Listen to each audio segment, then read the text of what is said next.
अस्सलामुअलैकुम बच्चों। ये क्लास थर्ड का सब्जेक्ट साइंस है। तो चलो आज का बुक रीडिंग हम शुरू करते हैं। आज हम बुक रीडिंग फीट एंड क्लेव्स से करेंगे। फीट एंड क्लेव्स यानी कि इनके पाँव और इनके पंजों के बारे में, बर्ड्स के, क्योंकि यहाँ तक हमने बुक रीडिंग ख़त्म किया था। आप लोगों को घर पे बैठ के अच्छे से बुक रीडिंग करना है। सिर्फ यहाँ पे वीडियो एक बार सुन के ख़त्म नहीं करना है बच्चों, आप लोगों को खुद से भी रीडिंग करना है।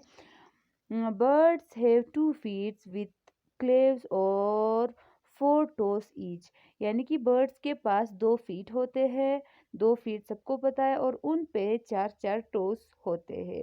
These claws help them to perch on trees. यानी कि यही क्लेव्स की मदद से ये लोग ट्रीज पे बैठ कर, यानी कि ट्रीज के ब्रांचेस पे प्रिच करके बैठ पाते हैं। Birds like to perch on trees that provide them food. यानी कि बर्ड्स को उन ट्रीज पे बैठना पसंद होता है जिन ट्रीज से उन्हें फूड मिलता हो। Some birds use their claws to hold the food while they eat. यानी कि कुछ बर्ड्स अपने क्लेव्स की मदद से फूड को पकड़ने में मदद करता है। अपने क्लेव्स की मदद से फूड को पकड़ते हैं जब वो खा रहे होते हैं। अपने फीट के क्लेव्स से पकड़ते हैं, पंजों में पकड़कर खाते हैं। Some birds use their claws to scratch the ground to find worm. और कुछ बर्ड्स अपने इसी पंजों की मदद से ज़मीन को, ग्राउंड को स्क्रैच करके, यानी कि खोज कर, वहाँ से खोद के कीड़े निकाल कर खाते हैं।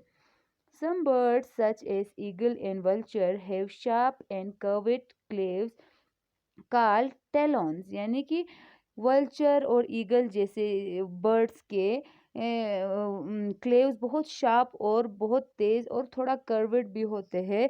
इनको टेलोन्स कहते हैं, उनके पंजों को टेलोन्स कहते हैं, वेल्चर और ईगल के। These are helpful in catching prey such as mice and snakes। यानी कि तो वेल्चर और ईगल को मदद करता है इनके क्लेव्स अपने प्रे को, अपने शिकार को पकड़ने में, जैसे स्नेक हो, माइस हो, यानी कि सांप और चूहों को पकड़ते हैं। Some birds such as hen and rooster dig out the ground with their sharp claws to get their food। यानी कि रोस्टर, यानी कि जो हमारे मुर्गे होते हैं और हमारे हेन होते हैं, वो ग्राउंड को अपनी इसी शार्प पंजों के साथ ग्राउंड को ये करते हैं, यानी कि ग्राउंड में खोजते हैं, ग्राउंड को पंजों की मदद से ग्राउंड को स्क्रैच करते हैं और वहाँ से अपने फूड को ढूंढ कर खाते हैं। यानी कि कीड़े हो या थोड़े वहाँ पे कोई भी सीड्स पड़े हो या कुछ भी छोटी चीज़ें पड़े हो, वो ग्राउंड से स्क्रैच करके खोज के खाते हैं। Some birds such as sparrow and crow use their feet to get a grip on the tree branches and sit. यानी कि स्पैरो और क्रो जैसे बर्ड्स भी अपने फीट्स के, अपने क्लेव्स के मदद से ट्री के ब्रांचेस पे पकड़ कर बैठने में मदद करते हैं। उनके क्लेव्स खुद उनको ट्रीज के ब्रांचेस पे, जिस तरह से यहाँ पे एक पैरोट बैठा है, उस तरह से ग्रिप करके पकड़ के बैठने में मदद करता है। नेक्स्ट पेज पे चलो बच्चों। Some water birds such as duck and swans. यानी कि डक और स्वान जैसे बर्ड्स जो पानी में रहते हैं, webbed feet to help them swim in water and waddle on land. यानी कि इनके वेबिट फीट होते हैं, webbed duck with webbed feet. Webbed देखो आप, इस तरह से होते हैं, इस तरह से इनके फीट होते हैं, इसको कहते हैं वेबिट फीट। यानी कि वेबिट फीट इन इस तरह से होते हैं और इसी फीट की मदद से वो पानी में तैर पाते हैं आसानी से और ज़मीन पर चल भी पाते हैं।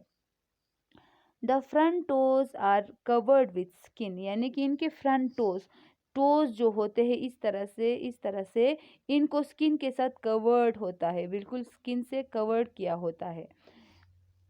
और and this help in swimming. यानी कि यही मदद करता है इनको तैरने में। Some birds such as cranes and herons have long legs with long thin toes. यानी कि हेरोन्स और क्रेन्स, इनके बहुत लंबे लेग्स होते हैं, इनके लेग्स बहुत लंबे होते हैं। यानी कि अगर इनकी बॉडी यहाँ पे है, फॉर एग्जांपल डक का, तो इनके लेग्स इतने लंबे होते हैं और टोज बहुत छोटे छोटे होते हैं। तो इनकी मदद से क्या करते हैं, them to which help them to wade through muddy water, यानी कि कीचड़ के पानी में आराम से चलने में मदद करता है विदाउट गेटिंग वेड, यानी कि उनका बॉडी जिस्म बिल्कुल गीला भी नहीं होता और कीचड़ के पानी में आराम से वो चल भी पाते हैं। चलो बच्चों, आज का क्लास का टाइम ख़त्म हो गया है। आप लोग प्लीज़ मेहरबानी करके अपना माइक्रोसॉफ्ट क्लास आप लोगों को रोज़ ज्वाइन करना है जब भी आपका टाइम टेबल है। तो आज का क्लास यही रखते हैं। अस्सलाम वालेकुम।